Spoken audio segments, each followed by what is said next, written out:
Voilà, Erev Tov. C'est toujours un plaisir de venir à Agnières. C'est toujours un plaisir de venir à Agnières. C'est réciproque.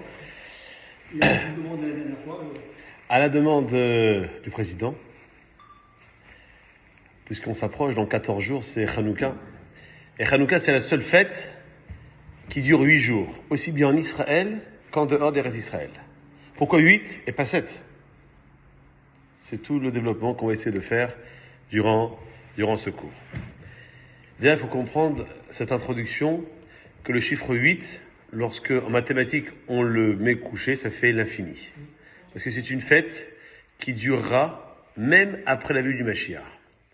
Le chiffre 8, il fait la suite au chiffre 7. Le 7, c'est le chiffre du naturel, la nature. Comment on dit la nature en hébreu? Ateva. Voilà le numérique 86 qui est la celle de Elohim, Dieu dans sa rigueur. Pourquoi? Parce que les 6 jours de la création ont été faits avec Dieu uniquement dans sa rigueur. Dieu, il a créé la lumière est là pour éclairer. Jamais on mettra une ampoule qui marchera pour nous donner le noir.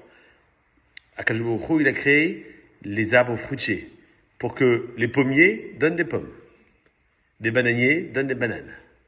4e jour, il a créé le soleil. Le soleil, c'est pour qu'il éclaire en journée. On n'a jamais vu un soleil se lever en plein milieu de la nuit et dire j'ai une rasra, j'ai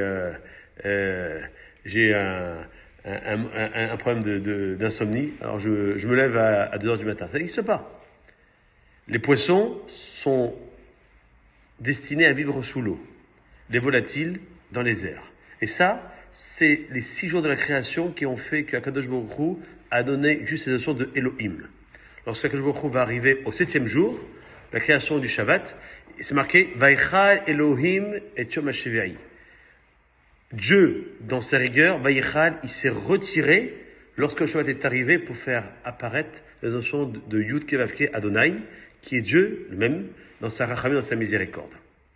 Donc on a 6, le chiffre 6 qui correspond aux 6 jours de la semaine, qui sont des jours de din, de rigueur, le 7e jour, qui est le jour de rachamim, qui est le Shabbat, et puis le chiffre 8, qui lui va dépasser cet entendement-là. Et c'est la fête de Hanouka qui nous donne cet enseignement. Qu'est-ce qui s'est passé à Hanouka? C'est que les Grecs ont profané la maison d'Akadosh Baruch Hu, le temple, le Beth Amikdash. Il fallait donc procéder à une nouvelle inauguration. Hanouka, ça veut dire inaugurer. Lorsqu'on inaugure une maison, en bon français on dit une crémaillère, en hébreu on dit Hanoukat Abayt. Et donc, comment on allait inaugurer ce temple après avoir battu les Grecs et avoir réussi à trouver cette petite fiole sur laquelle on fait la mitzvah chaque année à Hanouka? Eh bien, c'est grâce à cet allumage-là de la menorah. La menorah, imaginons qu'ici c'est le Beth Amikdash, eh bien, on prend la partie sud. On sait que lorsqu'on prie, c'est du côté est. Donc, la menorah, elle était à ce côté-là. Donc, normalement, même dans les synagogues, on devrait mettre la Hanoukia à ce niveau-là. Je ne sais pas si c'est le cas ou pas. À droite. À droite, attends, c'est bon. Et c'est ça qui fait donc notre introduction. Hanouka est là aussi pour mettre en relief l'importance de chinour, de l'éducation. En effet, il incombe à chacun d'entre nous d'enseigner à nos enfants, et eux-mêmes le feront à leurs propres enfants, de perpétuer les valeurs de la Torah. Comment? En faisant attention à respecter la sainteté de la synagogue. Respecter notre propre Kedusha, puisque nous sommes le peuple juif, nous sommes le Am Kadosh. Le mot Kadosh, qui est traduit en français par saint, S-A-I-N-T, mais en réalité, ça veut rien dire. Ça veut quoi, être saint? Ça n'existe pas. Qu'est-ce qui... Non, c'est pas grave, parce qu'il n'y a pas de réponse à donner. Parce que être saint, ça voudrait dire, si on prend la lecture chrétienne, se dispenser de tous les plaisirs du monde. Est-ce qu'on peut ne pas manger? Est-ce qu'on peut ne pas boire? Est-ce qu'on peut ne pas dormir? Est-ce qu'on ne peut ne pas kiffer? Ça n'existe pas. Donc, Kadosh est une autre notion, que Rashi le donne dans une paracha qui porte le nom de Kedoshim, qui dit que ça doit être quelque chose de différent. Nous, le peuple juif, on est le Am Kadosh parce qu'on est différent des autres peuples. Comme la terre d'Israël a été appelée Admat Kodesh parce que c'est une terre qui est complètement différente des autres terres. Le Shabbat est appelé Kodesh parce que c'est un jour de la semaine qui est différent des 6 autres jours de la semaine. Et ben nous, on doit faire attention à faire en sorte que cet endroit-là, il est différent des autres endroits. Ailleurs, dans les maisons, dans les magasins, dans les bureaux, dans les avions, dans les trains, on peut, par exemple, se disputer. À la synagogue, on ne peut pas se disputer. La porte qui est là, comme il y a une porte partout, cette porte-là, elle a une différence. C'est qu'on rentre ici, c'est Kadosh. Donc, on mange pas dans une synagogue. On fume pas dans une synagogue. Et donc, si je prends l'exemple de la dispute, elle ne peut pas rentrer à la synagogue. Si elle rentre, dit le Rav Esraïm, à la synagogue, alors c'est plus une synagogue. C'est un café, c'est un bar, c'est un ring, c'est tout ce que vous voulez. Mais cette kedusha, elle se retire. Donc, la marloquette, la dispute, reste dehors. On a un problème, parce qu'on n'est pas d'accord, et que ça peut chauffer, alors viens on discute. Dehors. Ici, c'est la maison d'Hachem. Et à Kadosh Baruch Hu, un de ses noms, c'est Shalom. Donc on peut pas aller chez Shalom, dans la maison du Shalom, avec cet esprit de vouloir se disputer. C'est pour laquelle, entre parenthèses, qu'on ne dit pas Shabbat Shalom lorsqu'on est aux toilettes, ou à la salle de bain, ou au mikvé. Pourquoi? Parce que c'est un des noms d'Hachem, et donc ce fait, on ne peut pas le prononcer. Le mot Chanukah, il peut aussi décomposer en 2 façons. Chinour, à la paracha de Re'eh, Vesamarta vechagecha ve'aïta arsameah. Tu te réjouiras dans tes fêtes, et ainsi tu seras heureux. Mais si tu te réjouis, c'est que tu seras heureux. Pourquoi la Torah le précise? Parce que Vesamarta vechagecha, c'est pour une fête bien précise, qui s'appelle Shosh Regalim. Pessah, Shavuot, Sukkot. Ve'aïta, c'est le verbe liot, être au futur. Tu seras, ainsi sa mère joyeux. Parce que dans le futur, il restera 2 fêtes dans notre vie. Et c'est le mot ar, qui veut dire ainsi, et qui s'écrit Aleph et Chaf Sofit qui nous l'indique.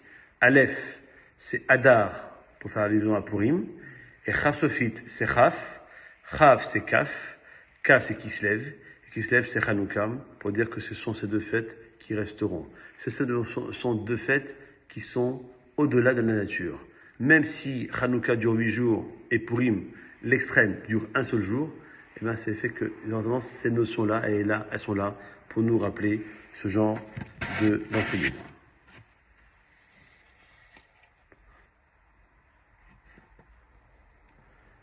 Dans la paracha de Tetzavé, on nous dit, voilà, Bezat Teruma, voici l'offrande que vous apporterez.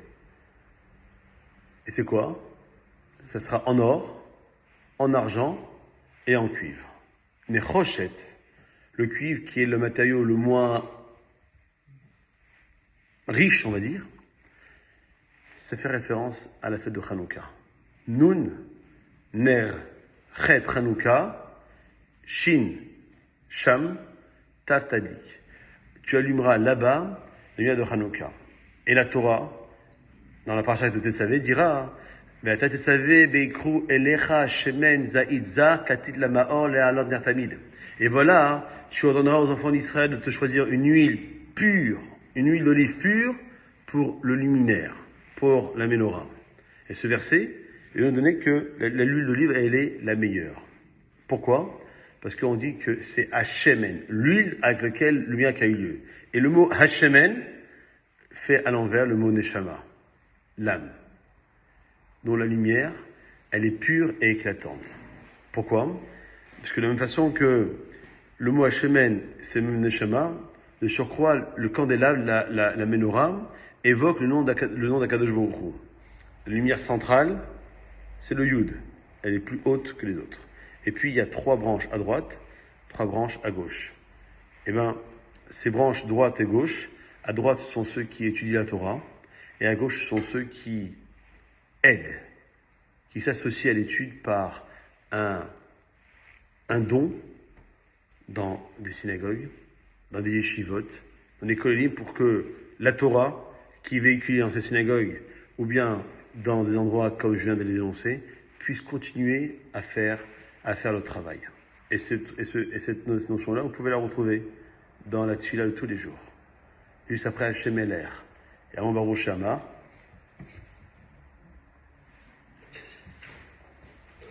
Merci. Merci.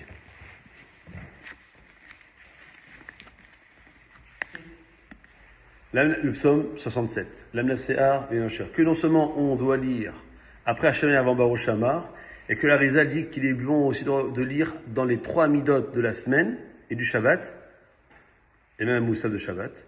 Après Baruch Ata Hashem, Vatam Israël Bashalom, c'est une ségoula pour la Parnassa la Aslacha. Yoli Baruch Ata Hashem, Vatam Israël Bashalom, Amen. Et encore mieux, si vous lisez ce Teilim-là au moment bidjou précis où le soleil se lève, le Nes Hachama, comme je l'ai dit tout à l'heure, 8h33, comme ce matin, alors là, vous êtes assuré de n'avoir aucun problème durant toute la journée. Ce texte-là, ben vous le trouvez juste après Hashem Eler. Si je ne me trompe pas, c'est la page 43 dans le Patariyahu, en 41. Voilà, vous l'avez soit en forme normale, soit vous tournez la page et vous l'avez sans voyelle et dans le format de la menorah. La tige centrale, c'est là, c'est Hachem. À droite, les gens qui étudient la Torah. À gauche, les gens qui la soutiennent. J'irais même encore mieux, dit le Harizal, que les 6 branches correspondent aux 6 parties qu'il y a dans la Mishnah. Vous savez, le soir de Pessah, après la Haggadah, on dit quoi? On chante Echad Elokeinu, Shisha Miyodea. C'est quoi le chiffre 6? C'est Shisha Sidre Mishnah. Dans la Mishnah, dans le Talmud, il y a 6 parties. Zraïm, tout ce qui est du domaine agricole.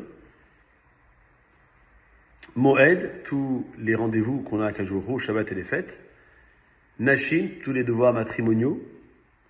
Nezikim, tout ce qui est les dommages corporels, incorporels, mobilier, immobilier. Kadashim, tout ce qui est du domaine des sacrifices. Et Taorot, tout ce qui est du domaine de la pureté. Et ça sert à quoi cette branche en plus? Parce qu'il y a 6, ok, 3 et 3. Et ça sert à quoi? Celle-là, c'est la branche de la Yirat Shamaim. Parce que quelqu'un qui étudie la Torah et qui n'a pas la Yirat Shamaim, son étude de la Torah est égale à 0. Ni plus, ni moins. Sans la Yirat Shamaim, eh ben on ne peut rien faire. C'est quoi la Yirat Shamaim?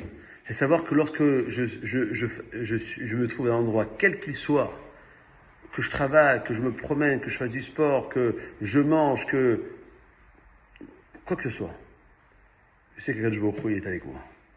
Donc je vais travailler sur ma façon de vivre pour faire en sorte que je ne déplaise pas au maître du monde. Et ça, c'est la valeur importante. Car le 25e mot de la Torah, c'est le mot or. Comme le 25e jour du mois de c'est Hanouka. Comme les 25 lettres qui composent la phrase que tout le monde connaît. Le juif le plus éloigné comme le juif le plus religieux, depuis sa naissance jusqu'à la fin de sa vie. Shema Israël. Adonai Eloheinu, Adonai Echad. 25. Et il l'a sauvé. Et donc, elle nous enseigne que Yaakov Avinu ne s'est pas fié à son intégrité, mais il a fait tout son possible pour obtenir le salut par ses propres moyens. Et il y a une génération, et il y a une allusion par rapport à notre génération aussi, 4000 ans après. En effet, tout ce qui est arrivé à nos ancêtres, Maaseh Avot, Siman Abanim, c'est un signe pour chacun d'entre nous. Et lorsqu'il va, dans cette partie de Vaïshla, qu'on va lire ce Shabbat, se confronter avec son frère Esav, eh ben, ça va se reproduire pour nous, en fin 2024, bientôt 2025, eh ben, la même chose. Et on doit suivre le chemin de notre père Yaakov. Et qu'est-ce qu'il a fait? Il s'est préparé sous 3 aspects. La prière, les cadeaux, et puis si ça marche pas, ces 2-là, eh ben, la guerre. Eh ben, Rabbi Yehuda Nassi, celui qui a mis par écrit toutes les Mishnayot, il est parti voir les autorités romaines. Il avait coutume de lire cette paracha de Vaïshlar avant toute entrevue avec ses autorités pour dire voilà, je vais prier, en espérant que ça marche. Sinon j'ai un cadeau pour essayer de les calmer, et sinon, on fera la guerre. Maïmonide, il rapporte dans son livre Mishneh Torah que tous les membres du peuple juif sont tenus de sanctifier le nom d'Akadosh Baruch Hu. Benikdashti beto ben Israël velota halelu et Shem kochi. La Torah dit, on ne doit pas profaner le nom d'Hachem, car, dit Dieu, je dois être sanctifié au milieu des enfants d'Israël. Comment?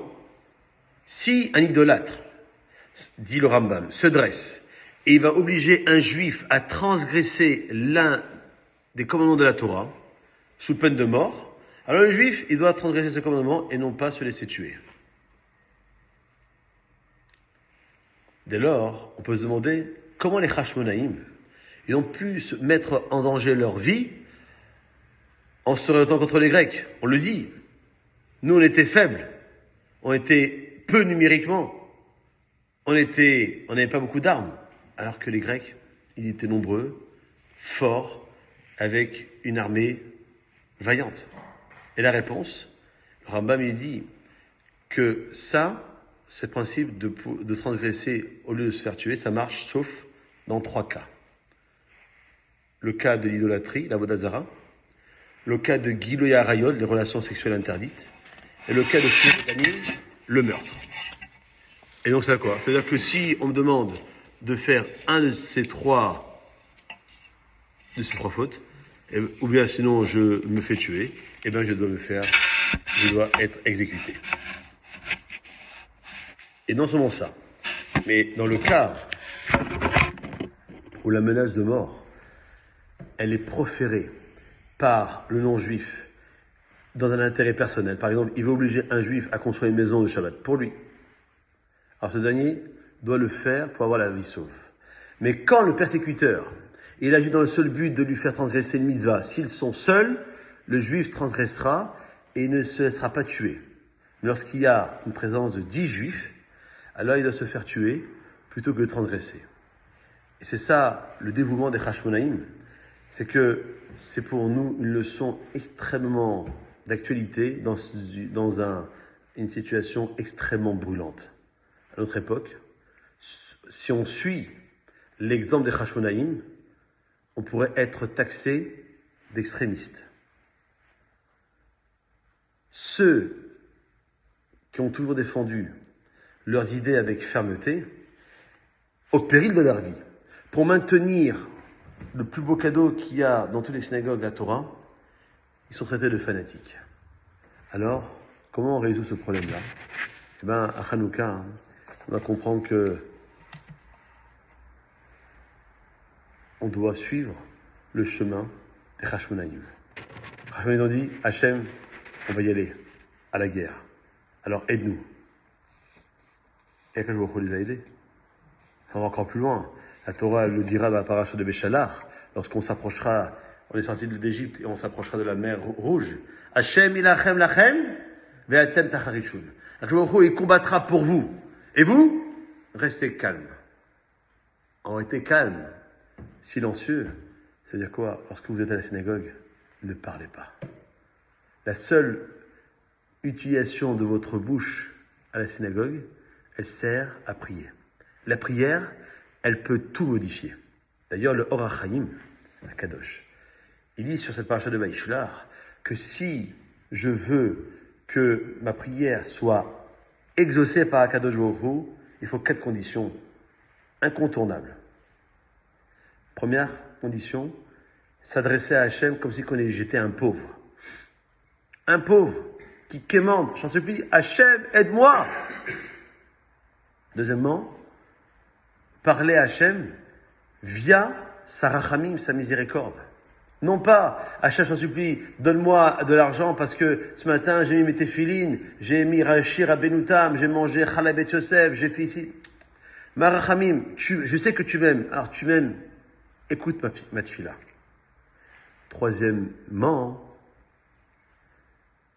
de développer sa demande. Ne pas dire, comme cette histoire que rapporte le Rav. Un homme qui marchait, il n'en pouvait plus, il dit, si je peux avoir un âne. Il a dit juste ça. Qui c'est qui arrive? Un arabe qui se promène avec son âne. D'un seul coup, son ânesse, elle arrête de marcher parce qu'elle était enceinte. Elle met au monde un petit âne. Et maintenant, l'arabe, il voit le juif. Il dit, écoute, ça te dérange pas, prends l'âne sur toi et amène-le dans un endroit où il fera moins chaud pour pas qu'il crève. Et l'arabe, il est parti avec son âne. Et lui, le juif, il est resté avec le petit âne. Il dit, t'imagines, moi, j'ai demandé à Kadosh Baruch Hu un âne en pensant que c'était un âne pour que je puisse monter et me promener et arriver à destination. En vérité, c'est l'âne qui va monter sur moi et c'est moi qui vais porter l'âne. C'est-à-dire que je dois être extrêmement précis dans ma démarche. Il a entendu et il l'a sauvé de leurs mains. Pourquoi on dit que c'est précisément Réhouven qui est arrivé au secours de Yosef? Et on dit dans le Midrash, un verset de chez Hachem qui dit Adudaim natnu reach ve'al petachenu kol megadim.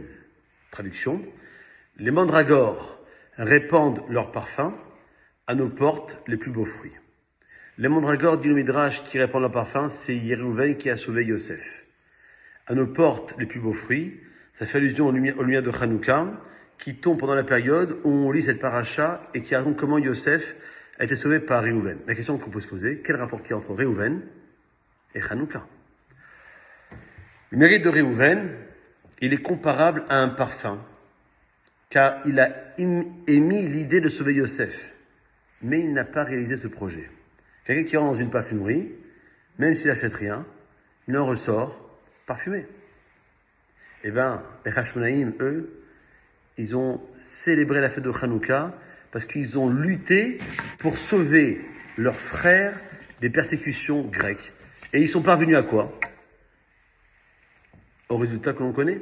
Et donc ils sont comparables à ces beaux fruits qu'on consomme avec délice, et non pas juste à une simple odeur qui se dégage dans un magasin de parfumerie. Et lorsque toi a dit que Réhouven, il a entendu, il l'a sauvé de leurs mains, il était le seul à entendre le message. Parfois, une voix, elle n'est pas perçue par tous. La Gemara raconte qu'il y avait deux personnes qui étaient très pauvres, Ilfa et Rabbi Yochanan. Ils ont décidé de se lancer dans le commerce pour gagner leur vie. En route, ils se sont assis près d'un mur branlant pour se restaurer. Rabbi Yochanan, il a entendu les anges dire, faisons tomber ce mur sur eux, car ils veulent délaisser l'étude de la Torah pour s'occuper de business. Rabbi Yochanan, il a dit à son compagnon s'il avait entendu quelque chose. Et il a répondu par la négative. Alors Rabbi Yochanan, il a compris qu'il devait retourner à son étude. À son époque, Réhouven était le seul à entendre la voix qui l'incitait à prendre la défense de Yosef. Lorsque la paracha qui est toujours lue à 95% des cas, Hanouka, c'est la paracha de Miketz, alors on dit qu'environ 3 mois plus tard, on a raconté que Tamar, la belle-fille de Yehuda, elle a agi immoralement. Et Yehuda, il a dit, il faut la faire sortir et qu'elle soit brûlée. Ça fait référence à Hanouka.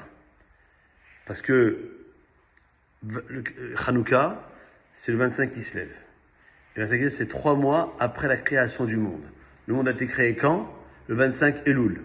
Donc on compte 25 Tishri, 25 Rejvan et 25 Elul. Qui se lève, ça fait 3 mois. Et à ce moment-là, Yehuda à Maccabi, il a délivré son peuple grâce à sa flamme. C'est pour ça que la Torah dit Vayihi mikes shenatayim yamim. Ce fut à la fin de 2 années. Car, à travers cette notion de miketz shenatayim, eh ben, on a un enseignement comment on doit allumer la Hanouka. La Hanoukia. Shenatayim, c'est shin, c'est mol, nun, ner, tav, tadlik, yud, yamin, memezouza. À gauche, lorsque tu rentres chez toi, tu allumeras la Hanoukia. À droite, tu auras la mezouza. Et donc, on comprend que quoi? Que la Torah, elle veut nous donner cet enseignement pour comprendre un peu que même cette mitzvah de la Hanouka, qui est une mitzvah des Chachamim, puisque l'événement de Hanouka a eu lieu 2000 ans quasiment après le don de la Torah au Mont Sinaï, donc c'est un événement qui n'est pas marqué intégralement dans la Torah, mais en allusion.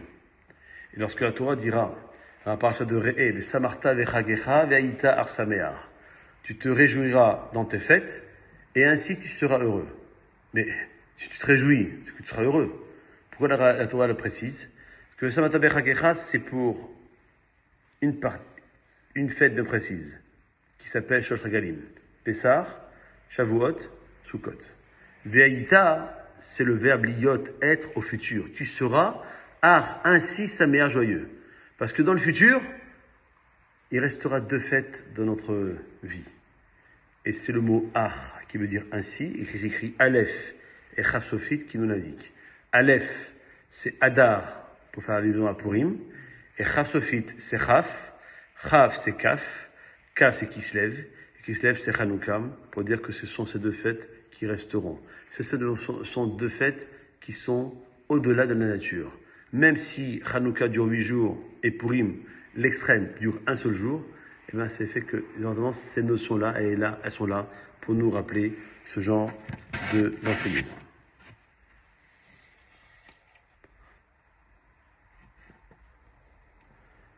Dans la paracha de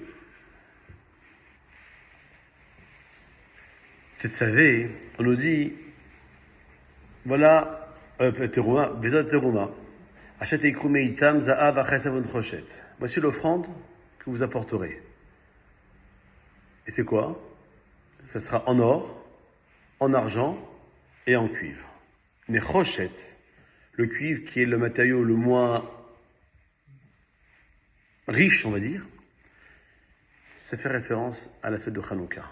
Nun, Ner, Chet Hanouka, Shin, Sham, Tav Tadik.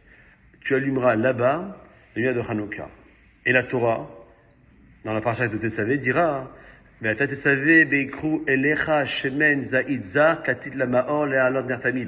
voilà, tu ordonneras aux enfants d'Israël de te choisir une huile pure, une huile d'olive pure pour le luminaire, pour la menorah. Et ce verset, il nous donne que l'huile d'olive, elle est la meilleure. Pourquoi? Parce qu'on dit que c'est Hashemen, l'huile avec laquelle le lumière a eu lieu. Et le mot Hashemen fait à l'envers le mot Neshama, l'âme, dont la lumière, elle est pure et éclatante. Pourquoi?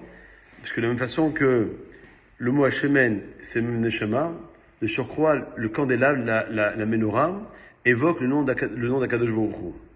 La lumière centrale, c'est le Yud. Elle est plus haute que les autres. Et puis, il y a 3 branches à droite. Ça, c'est le premier niveau de Et Ratson. Vous voulez un deuxième niveau de Et Ratson dans la Tfila, c'est de prier tous les matins au Netz. Au moment où le soleil va se lever, comme ce matin, à 8h33, on fait l'Amida. La Gemara dit que celui qui fait l'Amida à ce moment-là, il n'aura aucun souci durant toute la journée. C'est prouvé et tamponné. Et si vous voulez un autre niveau encore beaucoup plus élevé, c'est le mincha du Shabbat. Où en hiver, on ne peut pas faire la sieste. Et en été, il fait tellement beau et chaud qu'on préfère se promener dans les jardins. Et on oublie mincha.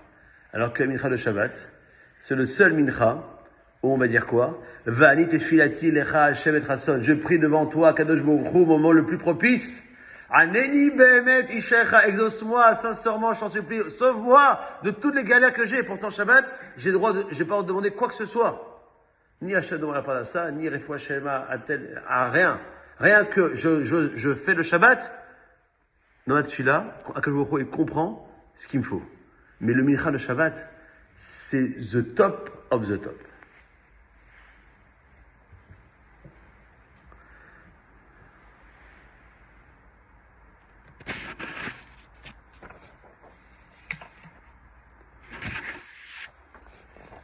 Qu'est-ce que voulaient les Grecs? Ils voulaient contraindre les Juifs à quoi? À renoncer aux lois. Et principalement à 3 décrets. Le premier, ne pas sanctifier le nouveau mois hébraïque. Rosh Chodesh. Il n'y a plus de mois, on ne sait plus c'est quand la fête. Et donc, il faut oublier les fêtes. Oublions Hanouka. Laissons Noël s'installer, Chad Shalom. Deuxième, ne pas faire Shabbat. Comment tu vas fermer ton magasin le Shabbat, le samedi, la journée la plus commerçante et commerciale, mais tu vas perdre une tonne d'oseille. Troisième chose, pratiquer la Brit Mila. C'est que le jour où il ne voulait pas qu'on ait le prépuce. Pourquoi il nous l'a mis? Je crois qu'un jour, il y avait un rave, il s'est transformé en député romain. Il est parti à ce qu'on pourrait appeler d'une façon française l'Assemblée nationale. Il a dit, je peux prendre la parole? Il dit oui. Il dit, est-ce que vous voulez que, soi-disant, nos ennemis, Zarma, donc les Juifs, ils soient forts ou faibles? Ah bien, on veut qu'ils soient faibles. Ah bon, laissez-le faire la Brit Mila, comme ça ils auront une partie de peau en moins, en leur enlevant le prépuce, et donc ils seront beaucoup plus faibles que nous. Ah, vous avez raison, on va retirer ça. Maintenant, vous voulez que nos ennemis, Zarma, les Juifs, ils soient riches ou pauvres? Ah non, ils soient pauvres. Alors laissez-leur faire Shabbat, comme ça moins, ils travailleront moins. Le samedi, c'est une journée où ils auront moins de gains, et au moins ils seront pauvres. Ah, vous avez raison. Pour Rosh Chodesh, parce qu'il y en a qui disent que c'est Rosh Chodesh, d'autres qui disent que c'est Nida. Maintenant, vous voulez que nos ennemis, Zarma, les Juifs, ils soient nombreux ou peu nombreux? Ah oui, on veut, même qu'il n'y en ait pas du tout. Alors laissez-leur respecter la loi de Nida. Comme ça, au moins, ils n'auront pas de relations sexuelles avec leurs femmes plus souvent que nous, les goyim, entre guillemets, parce que lui, il parlait en ce moment. Et donc, vous avez raison. Donc, on va abolir ces trois éléments-là. Et bien, ces trois éléments-là, on le trouve dans la paracha du Miketz qui est toujours lu à Hanouka généralement. Là-bas, c'est marqué Vechimesh. C'est quoi? C'est que Yosef, il doit remettre l'état du pays, l'Égypte, en bonne situation financière, pas comme la France actuellement. Le texte dit Vechimesh. Il équilibre. Chimesh, c'est Chet, même Shin. Et ça correspond à ces trois mitzvot que les Grecs ont voulu nous enlever. Chodesh, Mila et Shabbat. Et que Chet, même Shin, alors là ça fait Shin, même Chet, Saméar. La joie, elle se retrouve dans la Brit Mila. La Yehudim, Aïta, Ora, Vesimcha, Zason, Vikar. Lorsque le Megillat Esther dit ça, c'est que pour les Juifs, il y aura toujours la Ora, la lumière, la Torah. Vesasson, la joie du mariage. Et Vikar, c'est le mélange de la Brit Mila et de celui qui va devenir Bar Mitzvah lorsqu'il va mettre ses téphilines. Le Shabbat, parce qu'on n'a pas besoin de se Vesamarta Beshabbat. On est Vesamarta Bechagecha, mais le Shabbat, on est obligatoirement, je dirais même mieux, naturellement joyeux. Parce que on a une mitzvah de dire le vendredi, j'arrête toute activité professionnelle. Même si j'ai pas fini, c'est fini. Et donc je rentre pas avec cette boule au ventre. Ah, je vais samedi soir que je règle mon problème parce que sinon tu rentres pas dans ta bulle de Shabbat. Tu vas être dans Shabbat, mais ta bulle, elle va être perforée. Tu vas penser à ton travail, tu fais un trou dans ta bulle. Tu vas parler de ton travail Shabbat, tu vas faire un trou dans ta bulle. Tu vas faire une action qui n'est pas shabbatique, tu vas faire un trou dans ta bulle. Donc ça marche pas. Et qu'à Rosh Chodesh, c'est le jour le plus joyeux qu'il y a dans le mois. La preuve, c'est que ça revient tous les mois. Afin qu'il y a la 12 pour faire plaisir aux 12 tribus. Et qu'on peut, en fin de compte, être conscient dans quel mois on se trouve. Qui se lève. Après, c'est Tevet, la continuité de Hanouka. Et après, Tevet à Shevat, donc avec tout Bishvat. Et après, Shevat, Adar, Purim. Après Purim, il y a Nissan, Pessah. Après Pessah, il y a Pessah Sheni. Et après, il y a Sivan avec Shavuot. Après Tammuz, et après Tchabéa, après Elul. Et pour Tishri, pour refaire encore une fois un nouveau package. Et Midrash. Il nous dit que ce que les Grecs ont voulu décréter contre nous, c'était un coup, véritablement, pour reprendre l'expression de la paracha de cette semaine, un coup porté à la hanche, qui représente les descendants de Yaakov, qui a été attaqué dans la paracha de Re'eh, de Samarta vechagecha ve'aïta arsamear. Tu te réjouiras dans tes fêtes, et ainsi tu seras heureux. Mais si tu te réjouis, c'est que tu seras heureux. Pourquoi la Torah le précise? Que Samata Bechagecha, c'est pour une fête bien précise, qui s'appelle Shosh Regalim. Pessah, Shavuot, Sukkot. Ve'ayita, c'est le verbe liot, être au futur. Tu seras, ainsi sa mère joyeux. Parce que dans le futur, il restera 2 fêtes dans notre vie. Et c'est le mot ar, qui veut dire ainsi, et qui s'écrit Aleph et Chaf Sofit, qui nous l'indique. Aleph, c'est Adar, pour faire allusion à Purim, et Chaf Sofit, c'est Chaf, Chaf, c'est Kaf, Kaf, c'est Kislev, et Kislev, c'est Chanukah, pour dire que ce sont ces 2 fêtes qui resteront. Ce sont 2 fêtes qui sont au-delà de la nature.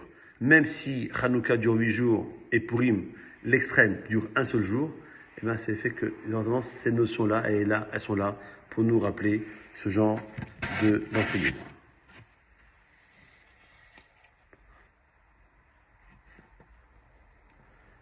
Dans la paracha de Tetzavé, on nous dit, voilà, Teruma, Bezat Teruma, Achet Eikrume Itam, Za'av Achesavon Choshet. Voici l'offrande que vous apporterez. Et c'est quoi? Ce sera en or, en argent et en cuivre. Nechoshet, le cuivre qui est le matériau le moins riche, on va dire, ça fait référence à la fête de Hanouka. Nun, Ner, Chet Hanouka, Shin, Sham, Tav Tadik. Tu allumeras là-bas les lumières de Hanouka. Et la Torah, dans la paracha de Tetzavé, dira Ve'ata Tetzavé beikru elecha shemen za'idza katit la ma'or le'alot nertamid. Et voilà, tu ordonneras aux enfants d'Israël de te choisir une huile pure, une huile d'olive pure pour le luminaire, pour la menorah. Et ce verset, il nous donne que l'huile d'olive, elle est la meilleure. Pourquoi? Parce qu'on dit que c'est Hashemen, l'huile avec laquelle le miracle a eu lieu. Et le mot Hashemen fait à l'envers le mot Neshama, l'âme, dont la lumière, elle est pure et éclatante. Pourquoi? Parce que de la même façon que le mot Hashemen, c'est le même Neshama, de surcroît, le candélabre, la menorah, évoque le nom d'Akadosh Baruch Hu. La lumière centrale, c'est le Yud. Elle est plus haute que les autres. Et puis, il y a 3 branches à droite, 3 branches à gauche. Eh bien, ces branches droite et gauche, à droite, ce sont ceux qui étudient la Torah, et à gauche, ce sont ceux qui aident, qui s'associent à l'étude par un don dans des synagogues, dans des yeshivot, dans des kolélim, pour que la Torah, qui est véhiculée dans ces synagogues, ou bien dans des endroits comme je viens de les énoncer, puisse continuer à faire le travail. Et cette notion-là, vous pouvez la retrouver dans la tfila de tous les jours. Juste après Hashem Eler, et avant Baruch Shamar.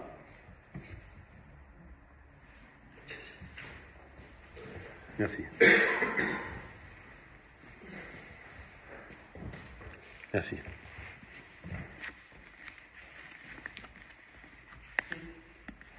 Le psaume 67. L'Amnaséar et Nocher. Que non seulement on doit lire après Hashem et avant Baruch Shamar, et que la Rizal dit qu'il est bon aussi de lire dans les 3 midot de la semaine et du Shabbat, et même un Moussaf de Shabbat.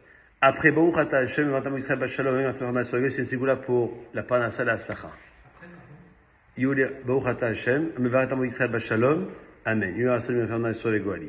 Et encore mieux, si vous lisez ce Teilim-là au moment bidjouk, précis, où le soleil se lève, le Nesachama, comme je l'ai dit tout à l'heure, 8h33, comme ce matin, alors là, vous êtes assuré de n'avoir aucun problème durant toute la journée. Ce texte-là, ben vous le trouvez juste après Hashem Eler. Si je ne me trompe pas, c'est la page 43 dans le Patarilaou, en 41. Voilà, vous l'avez soit en forme normale, soit vous tournez la page et vous l'avez sans voyelle et dans le forme de la menorah. La tige centrale, c'est là, c'est Hachem. À droite, les gens qui étudient la Torah. À gauche, les gens qui la soutiennent. J'irais même encore mieux, dit le Harizal, que les 6 branches correspondent aux 6 parties qu'il y a dans la Mishnah. Vous savez, le soir de Pessah, après la Haggadah, on dit quoi? On chante Echad Elokenu, Shisham Yodea. C'est quoi le chiffre 6? C'est Shisha Sidre Mishnah. Dans la Mishnah, dans le Talmud, il y a 6 parties. Zraïm, tout ce qui est du domaine agricole. Moed, tous les rendez-vous qu'on a à Kajuru, Shabbat et les fêtes. Nashim, tous les devoirs matrimoniaux. Nezikim, tout ce qui est les dommages corporels, incorporels, mobilier, immobilier. Kadashim, tout ce qui est du domaine des sacrifices. Et Taorot, tout ce qui est du domaine de la pureté. Et ça sert à quoi cette branche en plus? Parce qu'il y a 6, ok, 3 et 3. Et ça sert à quoi? Celle-là, c'est la branche de la Yirat Shamaim. Parce que quelqu'un qui étudie la Torah et qui n'a pas la Yirat Shamaim, son étude de la Torah est égale à 0. Ni plus, ni moins. Sans la Yirat Shamaim, eh ben on ne peut rien faire. C'est quoi la Yirat Shamaim? C'est savoir que lorsque je me trouve à un endroit, quel qu'il soit, que je travaille, que je me promène, que je fasse du sport, que je mange, que quoi que ce soit, je sais que Kadosh Baruch Hu, il est avec moi. Donc je vais travailler sur ma façon de vivre pour faire en sorte que je ne déplaise pas au maître du monde. Et ça, c'est la valeur importante. Car le 25e mot de la Torah, c'est le mot or. Comme le 25e jour du mois de c'est Hanouka. Comme les 25 lettres qui composent la phrase que tout le monde connaît. Le juif le plus éloigné comme le juif le plus religieux, depuis sa naissance jusqu'à la fin de sa vie. Shema Israël. Adonai Eloheinu. Adonai Echad. 25 normalement étudiés. Qui nous permettront, après la chute du royaume grec, de pouvoir toujours se rattacher. La Torah, quand même les Juifs ont été dispersés, ont été éparpillés, ont été persécutés, ils resteront toujours attachés à cette notion, à cet élément indestructible qui n'a jamais été modifié un seul instant de l'histoire du peuple juif, c'est la Torah. Et d'ailleurs, l'expression Ner Chanukah, en valeur numérique, c'est 344, qui correspond à cette notion de Shamed. C'est quoi Shamed? C'est la persécution religieuse. C'est le fait que toutes les peuplades ont voulu quoi? Eh ben, faire en sorte que les Juifs ne peuvent jamais pratiquer la Torah. Et en fin de compte, qu'est-ce qui se passe? C'est que, comme je dis souvent, les Grecs ils ont disparu, les Romains ils ont disparu, les Perses ils ont disparu, les Égyptiens ils ont disparu, et les Juifs, ils sont encore là. Vous prenez n'importe quel journal, on parle toujours soit des Juifs, soit d'Israël. Et dans le pire des cas, on parle des deux. Il n'y a jamais un jour où le journal ne parle pas de cette notion de Juif ou bien d'Israël.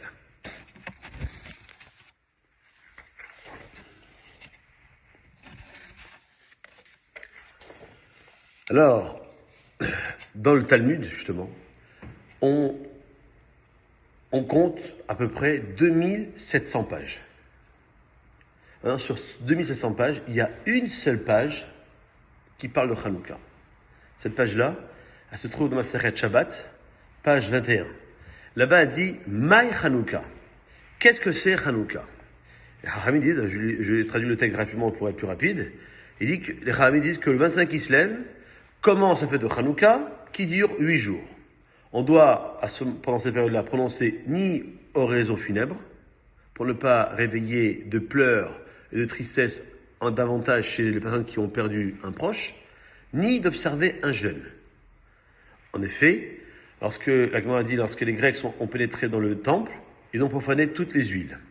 Quand les Hashmonaïm ont pris le dessus et ils ont gagné contre les Grecs, ils n'ont trouvé qu'une fiole d'huile portant le tampon du Kohen Gadol, et ils pensaient que cette fiole d'huile allait rester allumée qu'un jour. Et tout le monde connaît le résultat, c'est que ça va durer 8 jours. Et c'est pour ça que les Chachamim ont instauré cette fête de Hanouka pendant 8 jours. Ça répond pas à notre question pourquoi 8 jours et pas 7 jours. Et si je dis maintenant, vous allez tous partir. Donc, ça serait dommage au bout d'un quart d'heure.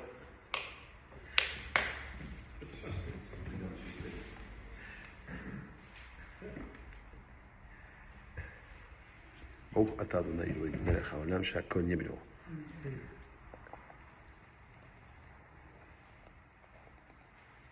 Non, la Gemara a dit, pourquoi Chachamim, ils ont instauré la fête de Hanouka à partir de l'année prochaine. Pourquoi ils l'ont pas fait dès la première année où ça s'est passé?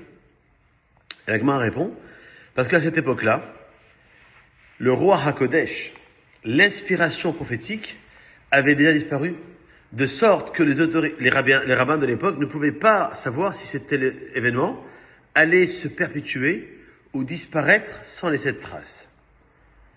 Quand ils se sont rendus compte que la lumière, cette lumière qui persistait et qui restait vivace dans les cœurs, au-delà de la première année, alors c'est là où ils ont institué, pour toutes les générations jusqu'à aujourd'hui, cette fête.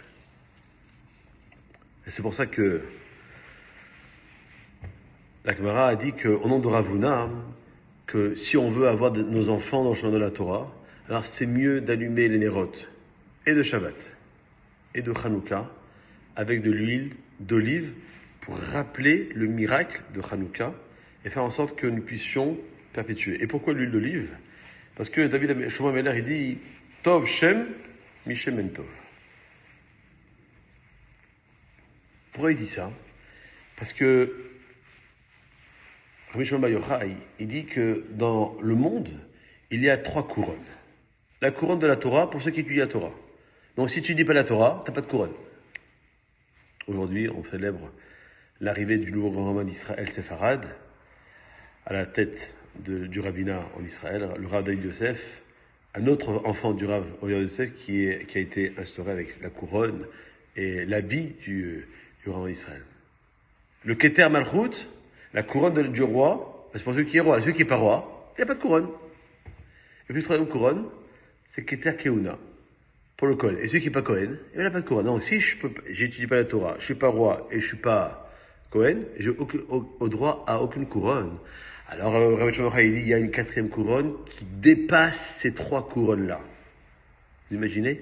Une couronne qui est plus importante que la couronne de la Torah, plus la couronne du Kohen, plus la couronne du roi. Et vous savez, elle s'appelle comment cette couronne? La couronne du Shem Tov, de la bonne renommée. Et donc Shlomo Ameler, il dit quoi? Tov Shem Mishem En Tov. Il compare la bonne renommée à une bonne huile. Pourquoi? Parce que on doit connaître la recette facile de la bonne huile. Qu'est-ce qu'il faut? Il faut des bonnes olives. Ni plus, ni moins. On a des bonnes olives qui sont bien grasses, mûres, belles, assez grasses. Vous allez les concasser et l'huile qui va sortir sera le produit de ces olives-là. Et là, c'est la même chose. On veut avoir une bonne renommée, et on doit utiliser les meilleurs ingrédients qu'Akadosh Baruch Hu me donne. J'ai des qualités, je dois les polir, les améliorer, les peaufiner. J'ai des défauts, je dois m'en débarrasser. Et c'est en travaillant et de part et d'autre que je pourrai arriver à avoir ce Shem Tov. Et c'est ça qui va me rester comme héritage à transmettre à mes enfants. On connaît ce passage-là du Shema Israël.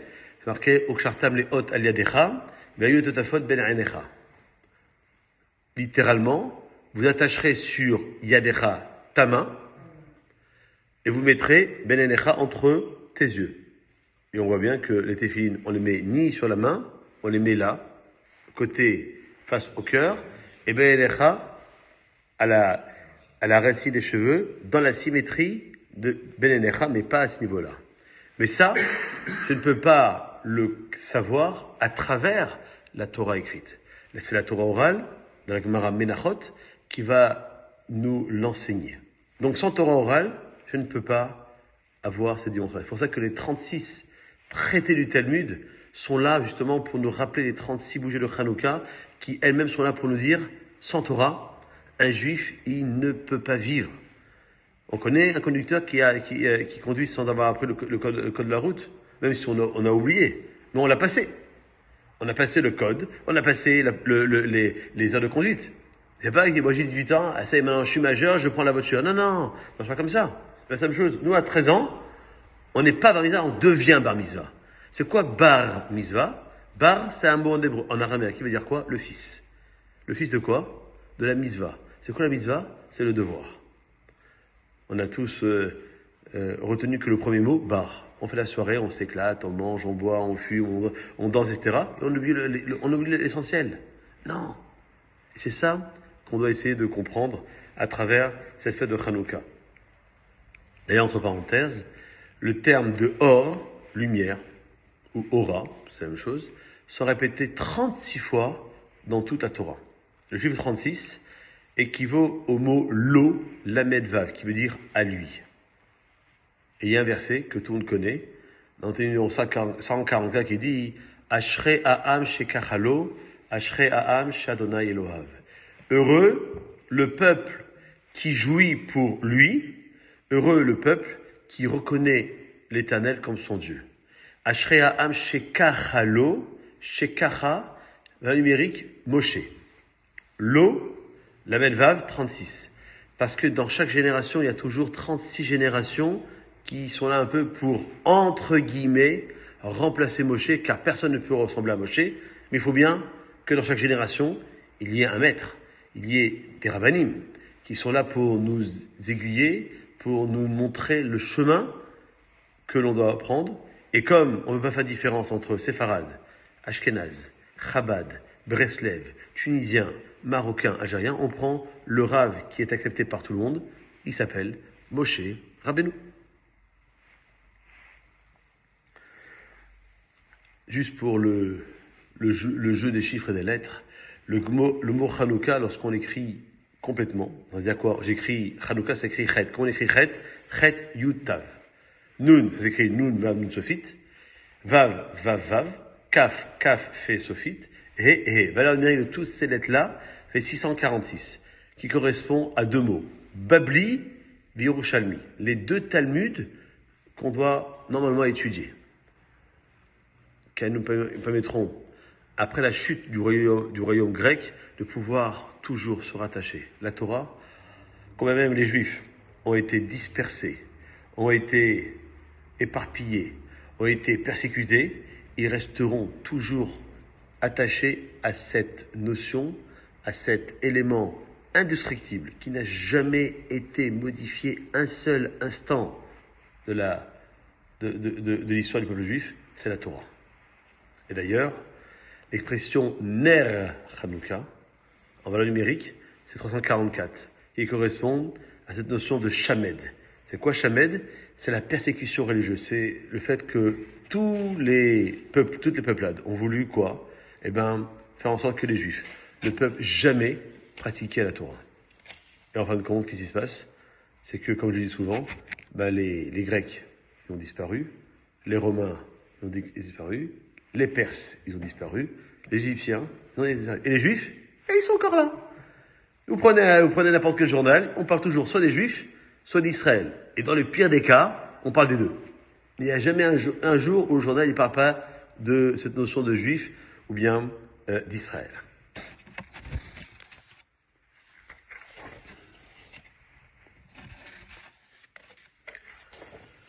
Alors, dans le Talmud, justement, on compte à peu près 2700 pages. Alors, sur 2700 pages, il y a une seule page qui parle de Hanouka. Cette page-là, elle se trouve dans Masechet Shabbat, page 21. Là-bas, elle dit « Maï Hanouka ». Qu'est-ce que c'est Hanouka? Les Chachamim disent, je traduis le texte rapidement pour être plus rapide, les Chachamim disent que le 25 qui se lève commence la fête de Hanouka qui dure 8 jours. On doit, pendant cette période-là, prononcer ni oraison funèbre, pour ne pas réveiller de pleurs et de tristesse davantage chez les personnes qui ont perdu un proche, ni d'observer un jeûne. En effet, lorsque les Grecs ont pénétré dans le temple, ils ont profané toutes les huiles. Quand les Hashmonaïm ont pris le dessus et ils ont gagné contre les Grecs, ils n'ont trouvé qu'une fiole d'huile portant le tampon du Kohen Gadol, et ils pensaient que cette fiole d'huile allait rester allumée qu'un jour. Et tout le monde connaît le résultat, c'est que Ça va durer 8 jours. Et c'est pour ça que les Chachamim ont instauré cette fête de Hanouka pendant 8 jours. Ça répond pas à notre question pourquoi 8 jours et pas 7 jours. Et si je dis maintenant, vous allez tous partir. Donc, ça serait dommage au bout d'un quart d'heure.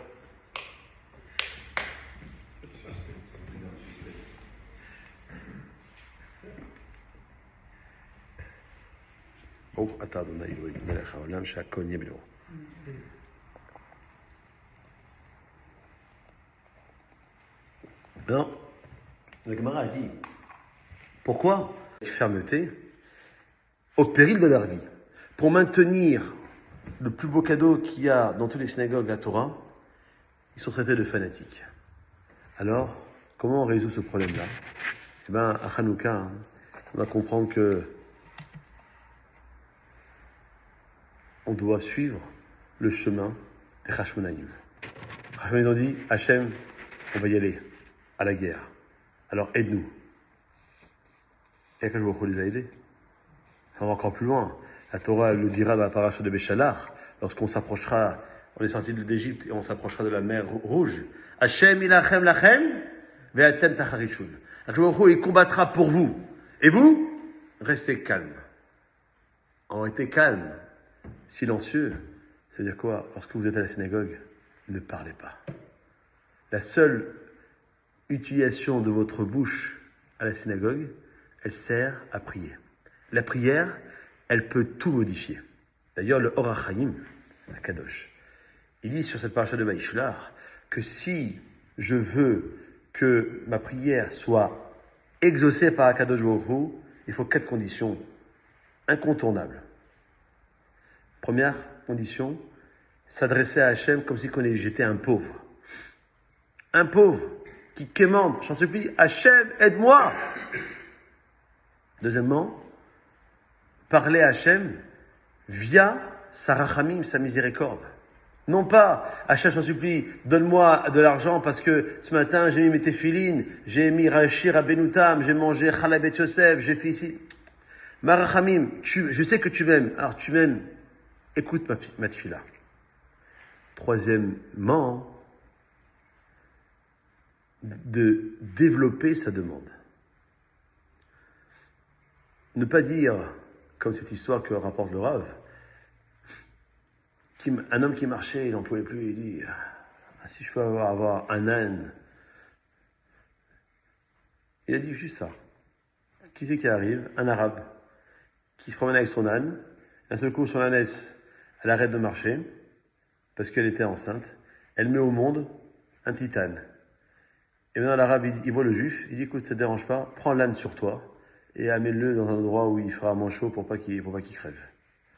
Et l'arabe, il est parti avec son âne. Et lui, le juif, il est resté avec le petit âne. Il dit, t'imagines, moi, j'ai demandé à Kadosh Baruch Hu un âne, en pensant que c'était un âne pour que je puisse monter et me promener, et arriver à destination. En vérité, c'est l'âne qui va monter sur moi, et c'est moi qui vais porter l'âne. C'est-à-dire que je dois être extrêmement précis dans ma démarche. Et la quatrième condition, c'est de prier Be'ait Ratson, au moment le plus propice. Qu'est-ce qu'on appelle le moment le plus propice? Premier échelon, celui-là, il est incontournable. Donc ceux qui écouteront le cours plus tard, parce qu'ils ne sont pas là, ils vont me tuer, mais c'est pas grave. J'assume. De prier en minyan. Il y a 10 hommes, on n'est plus 10 hommes. On est un minyan. Et donc, lorsqu'il y a un minyan, le chiffre 1, c'est-à-dire que Dieu, qui est un, il descend. La Shekhinah est là. On est 9. Et même si c'est 9 grands rabbins, le Rabbi Lubavitch, Rabbi Nachman, Baba Saleh, Rabbi Akwa Bouchassera, Rabbi Stamazuz, Rabbi Shomba Yocha, Rabbi Meir Balanez, Rabbi Akiva, et je sais pas moi encore, et Rashi, ils sont 9. Ils peuvent pas sortir Sefer Torah. Ils peuvent pas faire Kaddish.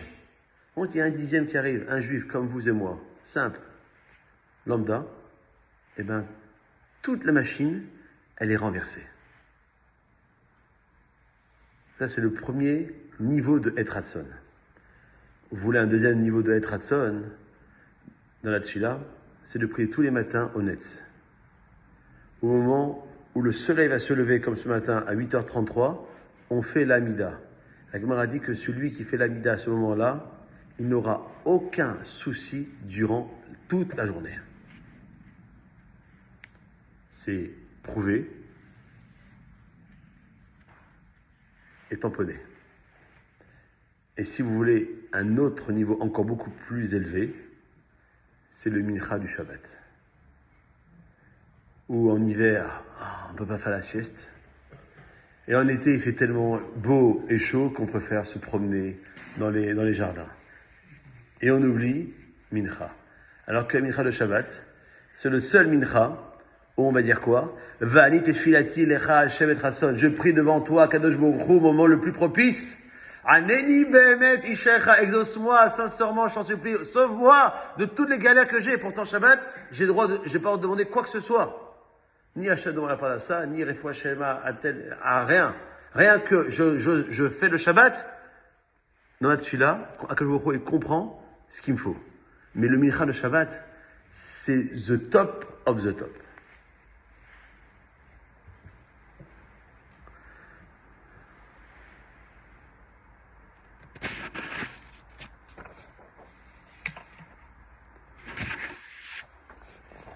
Qu'est-ce que vous voulez les Grecs?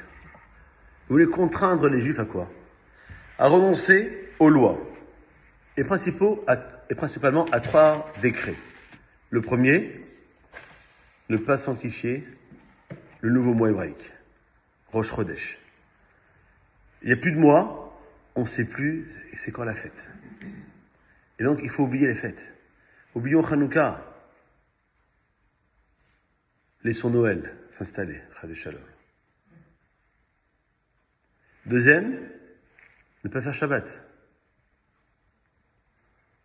Comment tu vas fermer ton magasin le 6e jour, le Shabbat, le samedi, la journée la plus commerçante et commerciale, mais tu vas perdre une tonne d'oseille. Troisième chose, pratiquer la Brit Mila. C'est quel jour il ne voulait pas qu'on ait le prépuce. Pourquoi il nous l'a mis? Je crois qu'un jour, il y avait un rave, il s'est transformé en député romain. Il est parti à ce qu'on pourrait appeler d'une façon française l'Assemblée nationale. Il a dit, je peux prendre la parole? Il dit oui. Il dit que au-delà de la première année, alors c'est là où ils ont institué, pour toutes les générations jusqu'à aujourd'hui, cette fête. Et c'est pour ça que la Gemara a dit qu'au nom de Ravuna, que si on veut avoir nos enfants dans le chemin de la Torah, alors c'est mieux d'allumer les nérotes et de Shabbat et de Hanouka avec de l'huile d'olive pour rappeler le miracle de Hanouka et faire en sorte que nous puissions perpétuer. Et pourquoi l'huile d'olive? Parce que David Shlomo Ameler, il dit Tov Shem Mishem En Tov. Pourquoi il dit ça? Parce que Rabbi Shimon Bar Yochai, il dit que dans le monde, il y a 3 couronnes. La couronne de la Torah pour ceux qui étudient la Torah. Donc si tu ne dis pas la Torah, tu n'as pas de couronne. Aujourd'hui, on célèbre l'arrivée du nouveau grand romain d'Israël, Sepharad, à la tête du rabbinat en Israël, le Rav David Yosef, un autre enfant du Rav David Yosef qui a été instauré avec la couronne et l'habit du romain d'Israël.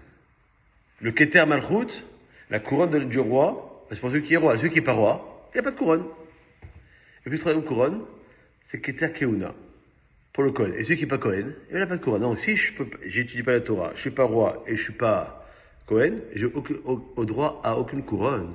Alors Rabbi Shimon Bar Yochai, il dit, il y a une 4e couronne qui dépasse ces 3 couronnes-là. Vous imaginez? Une couronne qui est plus importante que la couronne de la Torah, plus la couronne du Kohen, plus la couronne du roi. Et vous savez, elle s'appelle comment cette couronne? La couronne du Shem Tov, de la bonne renommée. Et donc Shlomo Ameler, il dit quoi? Tov Shem Mishem En Tov. Il compare la bonne renommée à une bonne huile. Pourquoi? Parce que on doit connaître la recette facile de la bonne huile. Qu'est-ce qu'il faut? Il faut des bonnes olives. Ni plus, ni moins. On a des bonnes olives qui sont bien grasses, mûres, belles, assez grasses. Vous allez les concasser Et l'huile qui va sortir sera le produit de ces olives-là. Et là, c'est la même chose. On veut avoir une bonne renommée, et ben on doit utiliser les meilleurs ingrédients qu'Akadosh Baruch Hu me donne. J'ai des qualités, et ben je dois les polir, les améliorer, les peaufiner. J'ai des défauts, je dois m'en débarrasser. Et c'est en travaillant et de part et d'autre que je pourrai arriver à avoir ce Shem Tov. Et c'est ça qui va me rester comme héritage à transmettre à mes enfants.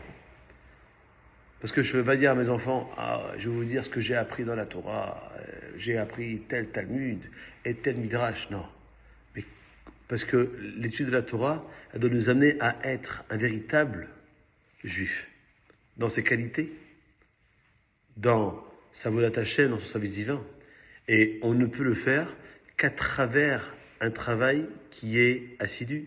C'est pour ça que l'étude de la Torah, c'est pas quand on a le temps.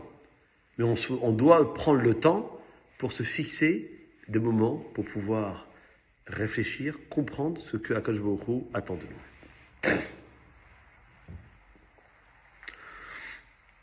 Le Rambam, il dit dans la paracha de cette semaine, paracha de Veishlach, que Yaakov Avinu, il a dicté à ses enfants la conduite à adopter face aux goyim, aux étrangers.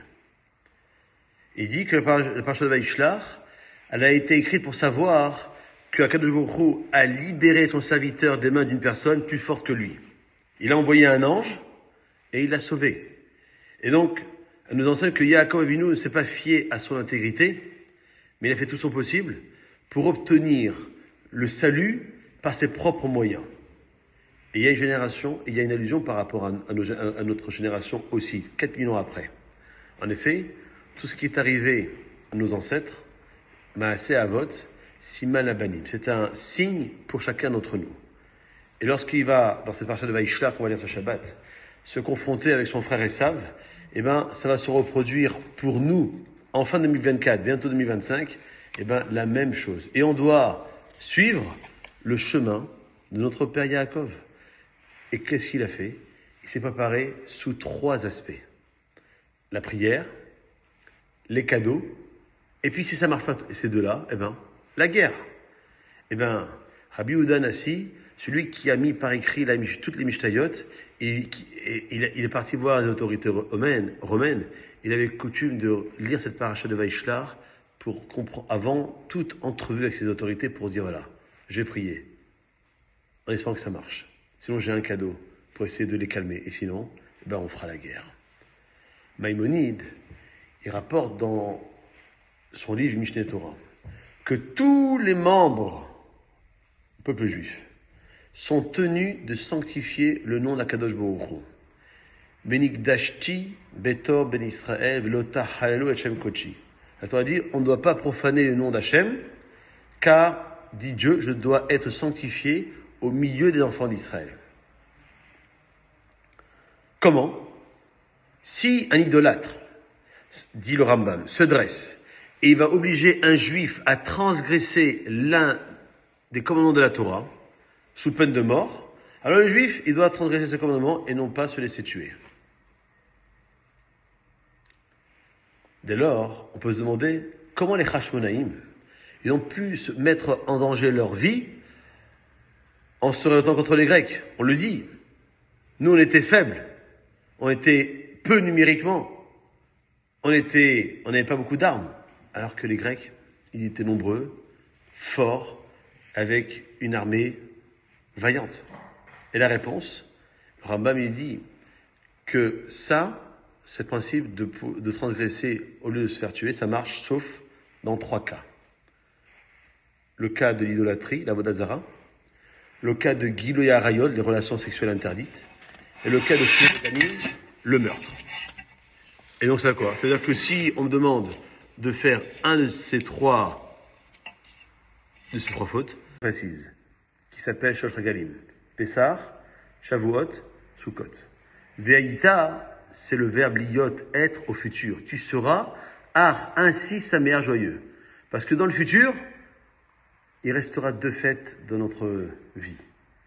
et c'est le mot ar qui veut dire ainsi, et qui s'écrit Aleph et Chaf Sofit qui nous l'indique. Aleph, c'est Adar, pour faire allusion à Purim. Et Chaf Sofit, c'est Chaf. Chaf, c'est Kaf. Kaf, c'est Kislev. Et Kislev, c'est Hanouka, pour dire que ce sont ces deux fêtes qui resteront. Ce sont deux fêtes qui sont au-delà de la nature. Même si Hanouka dure 8 jours et Purim, l'extrême, dure un seul jour, eh bien, c'est fait que, évidemment, ces notions-là, elles sont là pour nous rappeler ce genre d'enseignement.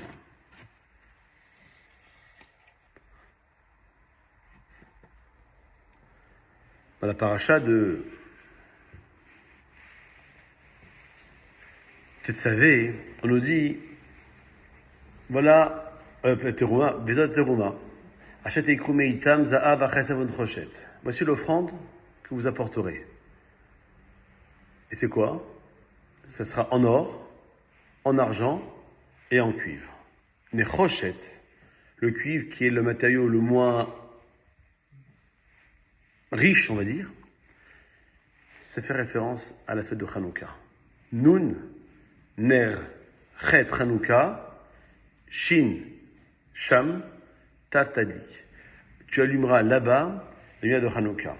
Et la Torah, dans la paracha de Tetzavé, dira Ve'ata Tetzavé beikru elecha shemen za'idza katit la ma'or le'alot ner tamid.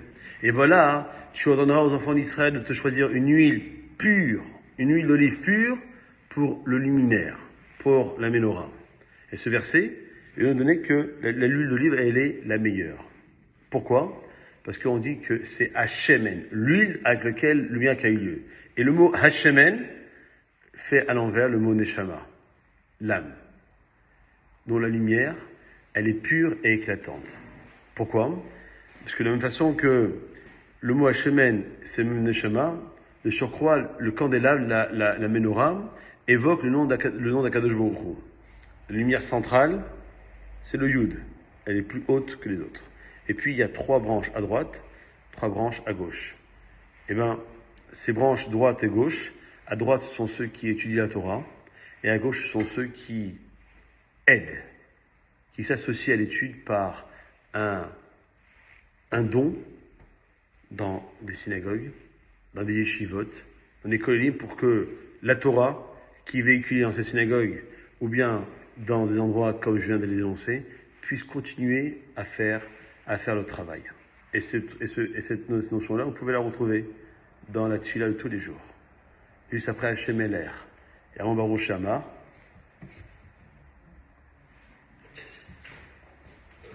Merci.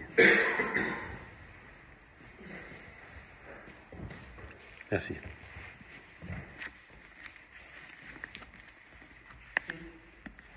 Le psaume 67. L'Amnaséar et l'Ancher. Que non seulement on doit lire après Hashem et avant Baruch Shamar, et que la Rizal dit qu'il est bon aussi de lire dans les 3 midot de la semaine et du Shabbat, et même un moussaf de Shabbat. Après Baruch Ata Hashem, Vatam Israël Bashalom, c'est une ségoula pour la Parnassa et la Aslacha. Baruch Ata Hashem, Vatam Israël Bashalom, Amen. Et encore mieux, si vous lisez ce Teilim-là au moment bidjou précis où le soleil se lève, le Nesachama, comme je l'ai dit tout à l'heure, 8h33, comme ce matin, alors là, vous êtes assuré de n'avoir aucun problème durant toute la journée. Ce texte-là, ben vous le trouvez juste après Hashem Eler. Si je ne me trompe pas, c'est la page 43 dans le Patariyahu, au 41. Voilà, vous l'avez soit en forme normale, soit vous tournez la page et vous l'avez sans voyelle et dans le format de la menorah. La tige centrale, c'est là, c'est Hachem. À droite, les gens qui étudient la Torah. À gauche, les gens qui la soutiennent. J'ai même encore mieux, dit le Harizal, que les 6 branches correspondent aux 6 parties qu'il y a dans la Mishnah. Vous savez, le soir de Pessah, après la Haggadah, on dit quoi? On chante Echad Elokeinu, Shisha Miyodea. C'est quoi le chiffre 6? C'est Shisha Sidre Mishnah. Dans la Mishnah, dans le Talmud, il y a 6 parties. Zraïm, tout ce qui est du domaine agricole.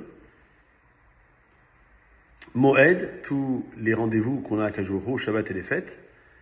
Nashim, tous les devoirs matrimoniaux. Nezikim, tout ce qui est les dommages corporels, incorporels, mobilier, immobilier. Kadashim, tout ce qui est du domaine des sacrifices. Et Taorot, tout ce qui est du domaine de la pureté. Et ça sert à quoi cette branche en plus? Parce qu'il y en a 6, ok, 3 et 3. Et celle-là sert à quoi? Celle-là, c'est la branche de la Yirat Shamaim.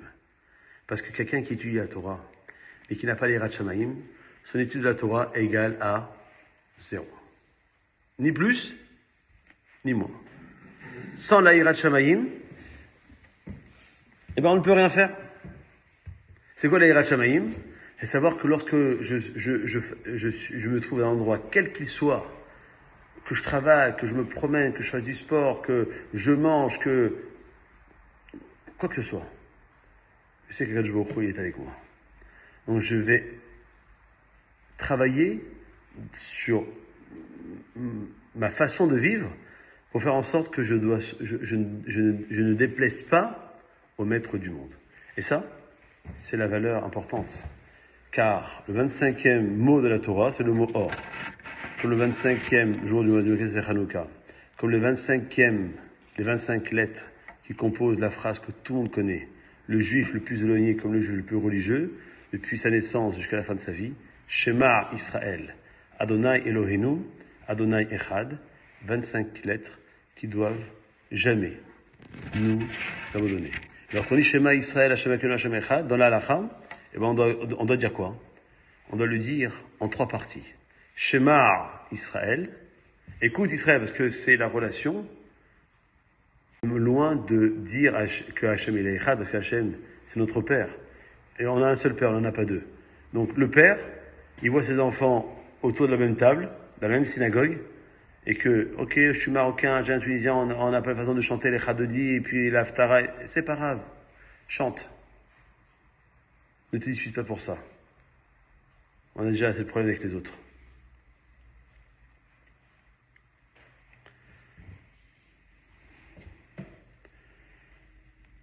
Le Talmud, parce qu'il faut, on n'a toujours pas répondu à notre question quand même, pourquoi 8 jours et pas 7 ans? Et ça, il faut que je prenne encore un deuxième verre d'eau.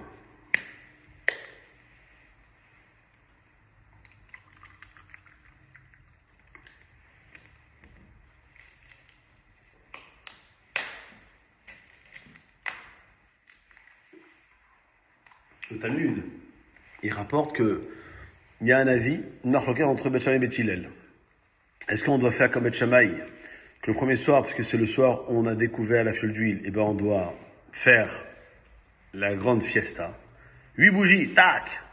Et après ce qui reste, ben il reste, mais en tout cas, ce qu'on a trouvé, c'est le 25 Kislev, donc ça doit être le moment le plus important. Donc 8 le premier, et puis en décroissant pour arriver au dernier soir, une bougie.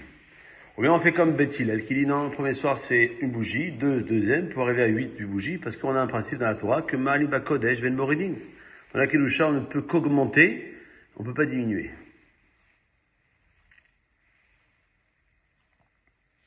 Alors dans ce monde-ci, on fait comme Beth Hillel. Non, c'est quoi le fond de la discussion? Le Rabbi Lubavitch, il explique que dans ce débat-là, comme on peut le voir dans d'autres discussions entre Beth Shammai et Beth Hillel, que Beth Shammai, il prend en considération le potentiel. Alors que Beth Hillel, lui, tient compte de la réalité. Et donc, la réalité, elle peut évoluer, elle peut progresser de jour en jour. On peut pas, enfin, en tout cas, j'espère, que vous êtes comme moi. Lorsque j'étais enfant, on dirait il y a 40 ans, on a acheté les bougies dans les paquets bleus. Et c'était beau parce qu'il y avait des bougies de toutes les couleurs. Bleu, jaune, verte, rouge, donc c'est mignon. Mais le problème, c'est que par exemple le vendredi soir, puisqu'on allume avant Shabbat, les bougies ne sont pas assez longues pour qu'elles puissent durer depuis l'avant l'entrée de Shabbat jusqu'à une demi-heure après tomber la nuit. Bon, ça marche pas. Allez expliquer ça aux gens qui n'ont pas étudié, qui veulent rien comprendre. Et vous connaissez rien, vous les religieux, vous voulez toujours faire la révolution, et je reste sur mes coutumes. Mais ta coutume, elle est fausse. Elle peut marcher la semaine, mais le vendredi, elle marche pas. Donc vendredi, tu vas pas faire la misa comme il faut. Parce que tu sais que d'avant, cette bougie, elle ne peut pas durer minimum 1h30. Donc, on doit évoluer. Surtout qu'à Hanouka, on a une attitude, je ne sais pas si vous faites attention, donc maintenant je vais vous le dire, et peut-être vous allez faire attention, qu'on adopte une khumra automatique. Parce que la misa, c'est quoi? Le'adlik ner Hanouka. D'allumer une bougie. Et nous, on fait quoi?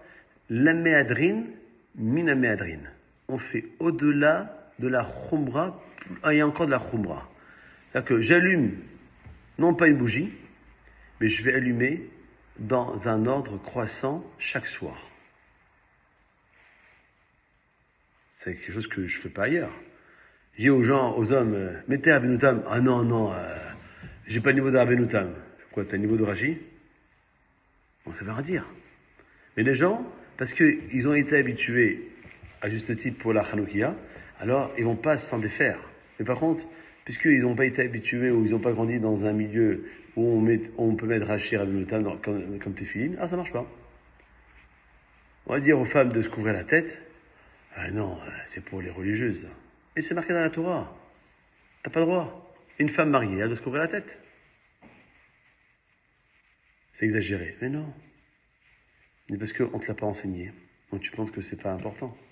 Si on t'avait enseigné, tu l'aurais mis en pratique. Et tu n'aurais pas discuté. Alors on arrive à notre question de ce soir. Pourquoi 8 jours de Hanouka? Apparemment, le miracle, il a duré 7 jours, puisque on savait que cette fiole d'huile allait durer 1 jour. Et en vérité, elle avait été 8 jours. Mais en vérité, le premier jour, on savait déjà que ça durait. Donc en vérité, il y a 7 jours qui se sont rajoutés. Alors il y a 3 réponses. La première réponse, le fait même d'avoir retrouvé la fiole, qui a été conservée avec toute la kedusha. Donc, on traduit vulgairement sainteté, mais c'est une huile qui est complètement différente des autres huiles, qui n'a pas été contaminée par cette impureté des Grecs. Ben, c'est en soi un miracle qui mérite d'être célébré par l'allumage de la première bougie. Deuxième réponse, après qu'on a constaté que la fiole, qui contenait une quantité d'huile suffisante pour un seul jour, les Kohanim l'ont divisé en 8, afin de pouvoir allumer chaque jour, et il fallait, comme 7 jours pour se purifier, attendre que ces 7 jours passent pour pouvoir fabriquer une nouvelle huile. Et miraculeusement, cette petite quantité d'huile a brûlé chaque nuit jusqu'au lever du jour. Donc, il n'y avait pas besoin de faire ce travail-là de purification. Troisième réponse, c'est qu'on peut aussi supposer que chaque jour, la fiole d'huile, elle se vidait et elle se remplissait à nouveau. Par rapport à tout cela, on doit comprendre que, à travers tous les miracles, et moi qui habite en Israël, Baruch Hashem, lorsque j'ai des amis de France que j'ai au téléphone, que j'appelle et qui m'appellent, ils me disent comment ça va en Israël? Je dis, et vous, comment ça va la France? Parce que nous, notre armée, c'est Chayale Tzava Agana l'Israël. C'est les soldats de l'armée de défense d'Israël. Et pour se défendre, des fois, il faut neutraliser l'ennemi. Dans le meilleur des cas, on laisse vivant pour qu'ils puissent parler. Mais si malheureusement on n'a pas le choix, parce qu'on doit défendre notre peau, alors on tue. Et bien, à travers tous ces miracles, depuis la création du peuple juif, jusqu'à aujourd'hui, et ça sera comme ça jusqu'à la fin des temps, eh ben, on doit arriver à en percevoir tous les miracles cachés au quotidien. Lorsqu'il y a eu cette attaque de l'Iran, on aurait pu penser que c'est la fin du monde. Tout le monde allait dire, et avait dit, ça y est, c'est fini, ça y est, il y aura plus de personnes, tout le monde va mourir, c'est le Mashiach à venir. Ben, c'est vrai que le Mashiach n'est pas venu, mais Baruch Hashem, tout le monde n'est pas mort. Alors même qu'il n'y a eu aucun mort. Si c'est pas un miracle, vous me direz comment ça s'appelle. Et en tout cas, nous on doit, à travers ces miracles cachés, voir la siyata d'Ishmaïa, l'aide divine dans chacun des faits, des gestes. Et prendre conscience que rien n'est acquis de façon naturelle, mais uniquement par un seul mérite. Lequel? Celui de la pratique des mitzvot. Et cette vérité, on la retrouve dans la paracha de Kitavo. à Paracha des 90 malédictions, où là-bas le texte dit que tous les peuples de la terre verront que le nom d'Hachem, il est associé au tien. Et donc, par rapport à ça, on comprend que la découverte de cette fiole, elle relève, elle aussi, du miracle, qui est commémoré par l'allumage du premier jour de Hanouka. Il y avait un grand kabbaliste qui déjà se distinguait par son génie dès son jeune âge. On dit qu'à l'âge de 8 ans, ce kabbaliste, que je ne connais pas son nom, quand les sages de la ville lui ont posé la question « Pourquoi la fête de Hanouka dure 8 jours ?», il a répondu « Afin que l'on puisse reconnaître chaque jour à travers le nombre de lumières que les écoles de Shammai et de Hillel sont en désaccord sur ce point et que l'école de Hillel a fait autorité. Si la fête durait seulement 7 jours, on aurait allumé le 4e jour 4 lumières. Et c'est conforme à l'avis des deux écoles. Maintenant que la fête se prolonge pendant 8 jours, il apparaît clairement que lorsqu'on suit l'école de Hillel, en allumant le 4e jour 4 lumières, et c'est pas 5 comme Shammai va l'exiger. Et c'est ce que dit le Talmud, à savoir que les bougies, les lumières de la Menorah dans le Beth Amikdash, elles étaient là pour attester que la Shekhinah, que la présence divine régnait au sein du peuple juif. Pourquoi ? Parce que celle du milieu, elle brûlait toujours plus longtemps, comme je l'ai dit tout à l'heure sur le Sidour, que les autres, alors qu'elles avaient la même quantité d'huile de part et d'autre. Et ce miracle, qui se faisait au quotidien, il allait contre le projet des Grecs qui voulaient effacer tous les signes de cette présence divine. Et c'est pourquoi, en se souvenant de ce miracle, les Chachamim ont institué à Hanouka un jour d'allumage supplémentaire. Dans le texte de l'Anissim qu'on dit à Hanouka, on rappelle que Kadosh Baruch Hu, il a livré Masarta Giborim Meyat Halashim. Il a livré les forts dans les mains des faibles. Rabim Me'an Me'atim. Un grand nombre dans les mains d'un petit nombre. Temeim Beyat Teorim. Les impurs dans les mains d'impurs. Vezedim Beyat Sadikim. Et les impies dans les mains des Sadikim, des justes. On comprend aisément que le fait d'avoir livré les forts entre les mains des faibles et une multitude entre la poignée d'hommes constitue un miracle qui mérite reconnaissance et louange. Mais apparemment, que les Rechaïm, les impies, aient été livrés aux mains des Sadikim, des justes, ou bien les impurs dans les mains des purs, est parfaitement logique et normal. Et en réalité, le miracle est réside dans le fait que les Sadikim, ils ont résisté à la tentation de suivre la masse pour avoir la vie sauve. Alors, si on donne une conclusion, savoir qu'à Hanouka, nos Chachamim n'ont pas imposé comme à Purim l'obligation de faire un bon repas, un mishté, d'envoyer Mishloach Manot, des parts de nourriture à des amis. À Purim, Chachamim dans le Shulchan Aruch explique qu'on met l'accent sur des réjouissances matérielles parce que Aman voulait nous examiner. Aman, on le retrouve dans cette parasha de Vaïshla cette semaine, où lorsque Yaakov Avinu dit à Hachem, Hatzilina miyadachi miyad Esav, j'en supplie Hachem, sauve-moi de la main de mon frère, de la main de Esav. Et le Balaturim rapporte que Hatzilini, ça commence par un He, Na, s'il te plaît, je t'en prie, par un Nun, Miyad, de la main par un Mem, ça fait Aman. À Hanouka, on célèbre par les prières, par le Hallel complet pendant les 8 jours, même s'il y a un Rosh Chodesh pendant Hanouka comme tous les ans, ce Rosh Chodesh est le seul Rosh Chodesh de l'année où il y aura le Hallel complet parce qu'il y a Hanouka qui a priorité, parce qu'on doit Pirsoumenissa, on doit publier le miracle. À travers ces prières et ce Hallel, on ne célèbre que l'annulation du décret visant à éloigner le peuple juif de la Torah et de Hachem. Et donc, comme on l'a dit tout à l'heure, Hanouka et Purim ne disparaîtront jamais. Car ces deux fêtes, elles sont là pour rappeler que jusqu'à la fin des jours, ces deux composantes essentielles du peuple, qui s'appellent le corps et la neshama. Alors, la leçon à tirer de ce miracle, c'est que il faut faire tout notre possible pour remplir notre devoir de la même façon Et Akadosh Baruch Hu nous permettra de le faire à la perfection. N'hésitons pas à acheter une belle Hanoukia pour notre maison. La plus belle, la plus grande, la plus majestueuse, merci. Et de ne pas mépriser l'allumage par de l'huile d'olive. Si on peut le faire nous-mêmes, acheter une huile d'olive consommable et on verse avec des mèches en coton que nous faisons nous-mêmes.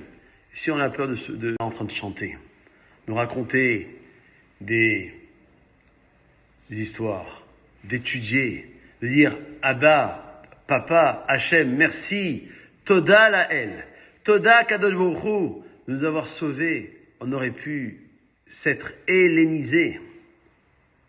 Et non. Les Chachamim nous ont donné cette force. On les appelle les Maccabim, du singulier Maccabi, qui sont les initiales du Michamocha Ba'elim Hashem. Qui est comme toi, Hashem, parmi, entre guillemets, toutes les forces qui se prétendent d'être des dieux? Il n'y a qu'un seul Dieu pour nous. En on milevado. Et on ne peut pas trouver une autre adresse pour cela. Et si on veut encore mieux faire, eh ben, on doit planifier dans son agenda. Bon, cette année, ça tombe pendant les vacances. Mais sinon, faire en sorte que tous les soirs de Hanouka, à partir du 25 décembre cette année, eh ben, on soit chez soi, à l'heure de la tombée de la nuit. Pas dire, non, plus tard, non, d'abord, je vais au restaurant avec ma femme et mes enfants, et puis lorsque je rentrerai à 9h, 10h, je ferai. Pourquoi je vais mépriser cet allumage-là? Alors que, on doit justement le faire au moment où le soleil va se coucher, où la nuit va commencer à tomber, afin justement de dire, cette obscurité, qu'elle soit d'ordre physique par la tombée de la nuit, ou bien d'ordre spirituel par rapport à la galoute, je vais la chasser grâce à cette lumière qui va avoir plus d'importance. Et plus je vais avancer dans le temps, et plus ça sera comme ça. Chaque soir, eh ben, de prier pour vos enfants, pour nos enfants, pour le shalom, pour les chayalim, pour les otages, etc. Le 8e jour, c'est goût-là, c'est que au moment où je vais allumer les bougies, je prends une feuille de papier et je marque en tête Minamessa Karatia, Anani Bamchavia. Marqué dans le Hallel, même si à Kadosh Baruch Hu, moi je te parle avec mes lèvres qui sont toutes petites, toi je sais que tu vas me répondre Bamerchavia avec largesse. Et là-bas après, j'écris en français, en n'importe quelle langue, tout ce dont j'ai besoin. Et dès que j'ai fini, je mets ça sous la Hanoukia. La Hanoukia va se consumer. Et 3 jours après la Hanoukia, eh ben, je prends cette Hanoukia avec ce papier-là, je l'arrange, et merci Hachem. L'année prochaine, lorsqu'on va la sortir 3 jours avant Hanouka, on verra si ce qu'on a demandé, ça s'est réalisé. Si ça s'est réalisé, eh ben, c'est bon. Si c'est pas réalisé, eh ben, on réitère l'opération, parce que peut-être il y a quelque chose qu'on a oublié de rajouter dans notre misva exceptionnelle, tellement belle, de la fête de Hanouka. Vous savez, comme la fille de Pharaon, Bathia, lorsqu'elle a vu de loin le berceau de Moshe Rabbeinu dans le Nil, elle a tendu le bras pour le prendre, et la Gemara dit en Masechet Sota, page 12 bête, que son bras s'est prolongé miraculeusement. Elle a fait tout son possible, et Akadosh Baruch Hu, lui, il a fait le reste, pour qu'elle puisse atteindre son but. Alors, en conclusion, elle se terminera sur 2 points. Le Talmud, dont j'ai parlé tout à l'heure, qui est la seule page qui parle de Hanouka, la page 21 de Shabbat, on dit qu'il est interdit d'utiliser les lumières de Hanouka à titre personnel. Uniquement pour les voir. Après la tombée de la nuit, au moment où on aura besoin pour nous éclairer, pour illuminer nos foyers, pour faire régner la paix, comme les lumières du Shabbat, Chachamim nous ont demandé, en l'occurrence, de renoncer à ce profit en nous contentant uniquement de regarder.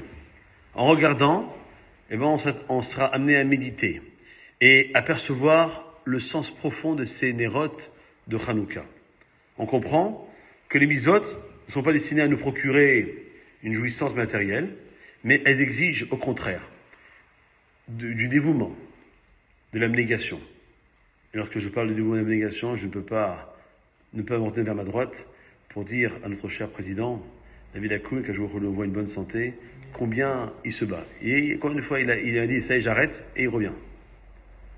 Et c'est pas parce que lui, il revient, c'est que, sûrement sa neshama, elle lui dit, tu peux pas.